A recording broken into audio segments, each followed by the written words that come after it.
साथियों नमस्कार। इस वीडियो के माध्यम से हम हमारे जीवन में जो चार महत्वपूर्ण शब्दों का प्रयोग होता है उन शब्दों के बारे में हम विस्तृत से चर्चा करेंगे, उनकी व्याख्या करेंगे और जानेंगे कि ये चार शब्द, ये चार जो शब्द है, चार वर्ड है, ये हमारे जीवन में इनका क्या महत्व है। तो चार शब्द आपको यहां पर दिख रहे, मन, बुद्धि, चित्त और अहंकार। इन चारों में डिफरेंसेस क्या है, आखिरकार अंतर क्या है।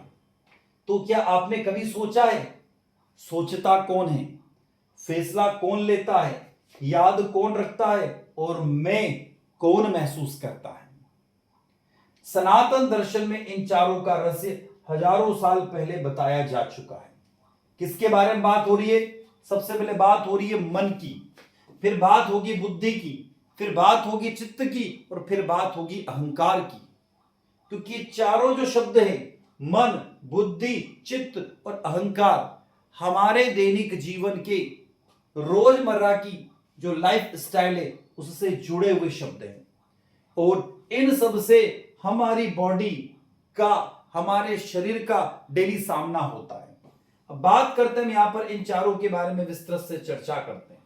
सबसे पहले बात करते हैं मन की।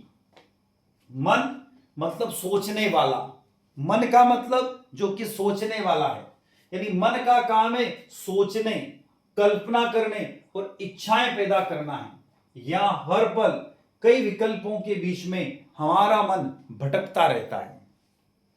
बात करें, इसलिए गीता में मन को चंचल बताया गया है और कठिनाई से वश में आने वाला बताया गया है। इतनी आसानी से वश में नहीं होता जितना हम सोचते हैं, तो हमारा मन आसानी से वश में नहीं होता है।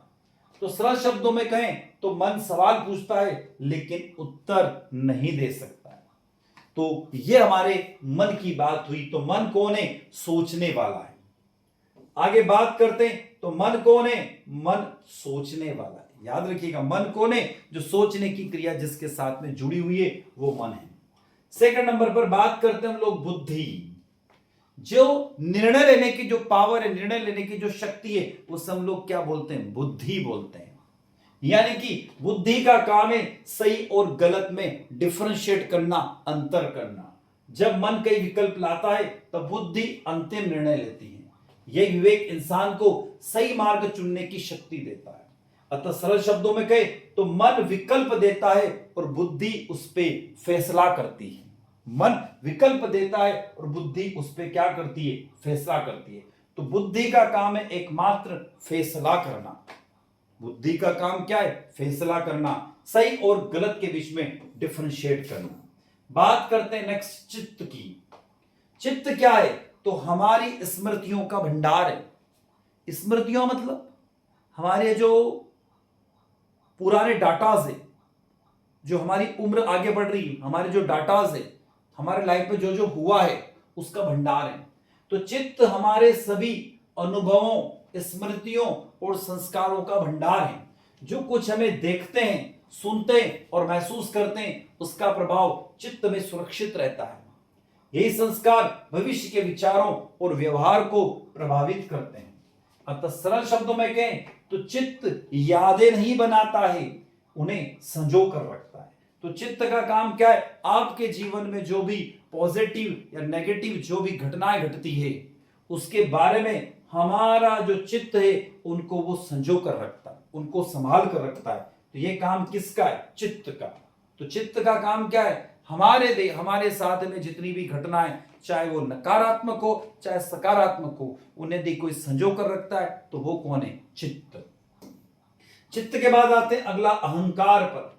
जिसमें मैं की भावना आ जाए, जिस व्यक्ति में मैं की भावना आ जाए वह क्या है? अहंकार है। तो अहंकार वह भावना है जो कहती है मैं हूं। यह हमारी पहचान बनाने में मदद तो करता है, लेकिन जब यही मैं सबसे बड़ा बन जाता है तब घमंड और दुख को जन्म देता है।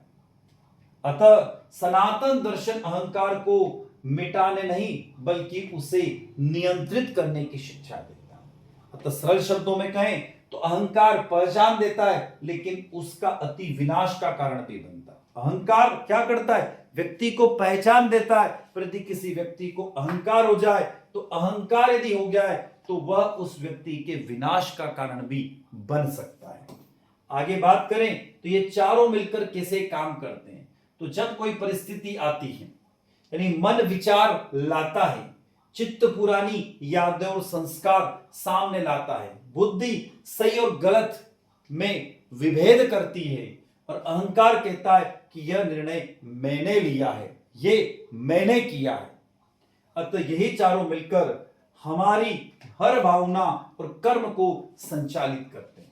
तो यदि हम कुछ लाइनों में कहे तो मन विचार लाता है, बुद्धि सही गलत का निर्णय करती है, चित्त पुरानी यादों में संस्कार लाता है और अहंकार कहता है कि यह निर्णय मैंने लिया है।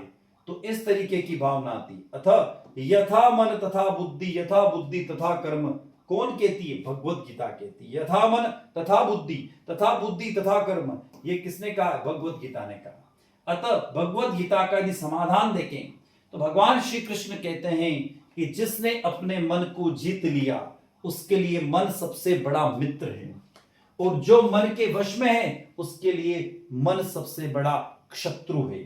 जब बुद्धि ज्ञान से प्रकाशित होती है तब मन शांत होता है, चित्त निर्मल होता है और अहंकार अपने आप सीमित हो जाता है।